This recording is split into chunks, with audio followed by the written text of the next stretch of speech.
আপনার প্রোফাইল কি অথবা ফেসবুক এটি কি মনিটাইজেশনের যোগ্য অথবা আপনি আর্নিং করতে পারবেন কিনা সেটি আমরা চেক করবো আজকে, যে প্রোফাইল বা পেজ মনিটাইজেশনের যোগ্য থাকলে কী লেখা আসে আর মনিটাইজেশনের অযোগ্য থাকলে কী লেখা আসে। স্ক্রিনে তুলুন দেখি।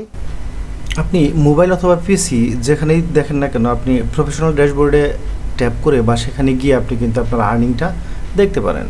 তো আর্নিং আসলে আহামরি খুব বেশি হয় ব্যাপারটা কিন্তু এরকম না। আমরা কিন্তু দেখতে পাচ্ছি যে এখানে 28 দিনে মাত্র $0.75 ইনকাম হয়েছে। তো প্রোফাইলে সেরকম ক্রাইটেরিয়া থাকার দরকার নাই।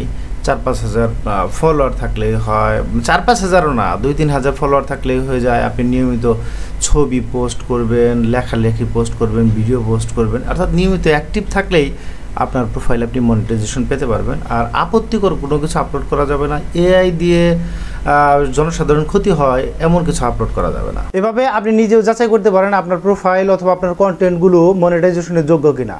ধন্যবাদ।